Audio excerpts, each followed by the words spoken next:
Hola chicos, buenas tardes. Bueno, ahora mismo estamos de tarde y vamos a retomar un poco lo que habíamos dejado con respecto a la lírica renacentista, ¿vale? Nosotros hemos tratado la lírica más bien de la primera parte, de la primera mitad del siglo XVI, en concreto, ¿no? La lírica petrarquista italianizante con Garcilaso de la Vega. Ahora vamos a pasar a continuación a la lírica renacentista de la segunda mitad del siglo XVI durante el reinado de Felipe II. En concreto, bueno, recordáis que la otra vez estuvimos por lo menos mencionando lo de la escuela sevillana, de la escuela salmantina y de la poesía religiosa. Nosotros en concreto hoy vamos a ver la poesía de Fray Luis de León, que aunque aquí no es considerada poesía de la escuela salmantina, puesto que es una poesía de tendencia no horaciana, del poeta latín Horacio, tenemos que considerar que Fray Luis de León también encaja dentro de la poesía religiosa junto a San Juan de la Cruz y Santa Teresa de Jesús. Así que ahora vamos a tratar en concreto esta parte. Entonces, vamos a ver esto. Vale, nosotros ahora vamos a hablar de la literatura española de la segunda mitad del siglo XVI, durante el reinado, ¿no?, de Felipe II.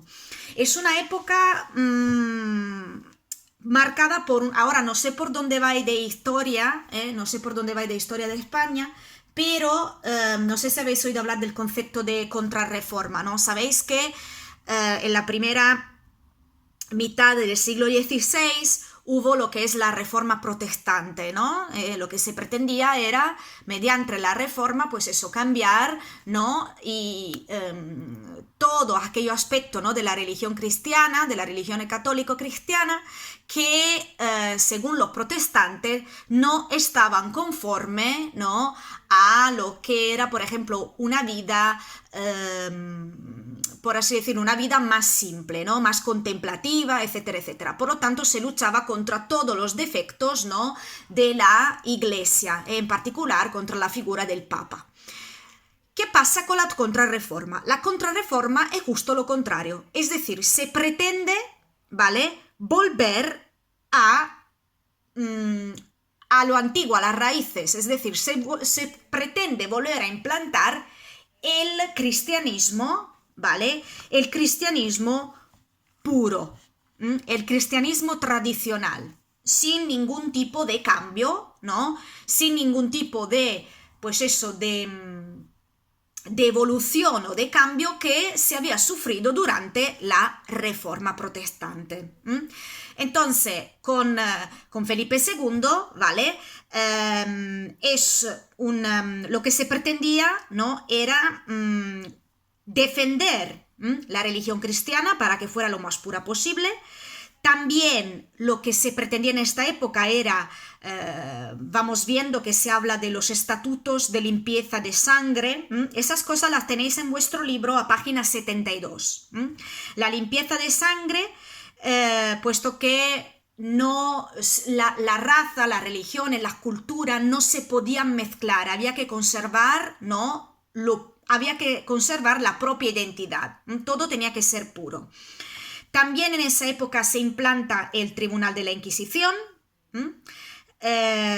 que pues eso, tenía un gran control, ¿no?, social sobre la población. Y también es una época que se caracteriza por un gran pesimismo social que desembocará sobre todo a partir del siglo XVII en el barroco. Entonces, por lo tanto, se vuelve, ¿no?, a implantar el cristianismo puro, perdón, y los poetas que tenemos en esta época son poetas sobre todo cristianos, son poetas cristianos. Pero antes de nada, vamos a ver, ¿no?, antes de hablar de la poesía religiosa, vamos a hablar primero muy brevemente de las dos escuelas o tendencias poéticas que ya hemos visto. Entonces, vamos a ver, lo pongo un poquito más pequeño, si no, no me cabe. Ok, aquí lo tenemos. Tenemos la escuela sevillana, ¿vale? Que es representada por Fernando de Herrera. Sobre todo Fernando de Herrera se inspiraba a Garcilaso de la Vega. Lo que caracteriza esta escuela es la búsqueda de la perfección formal, el uso de neologismos. Neologismos, ¿qué son un neologismo? Es una palabra nueva, inventada. Cultismos, uso de palabras cultas, estrofas largas.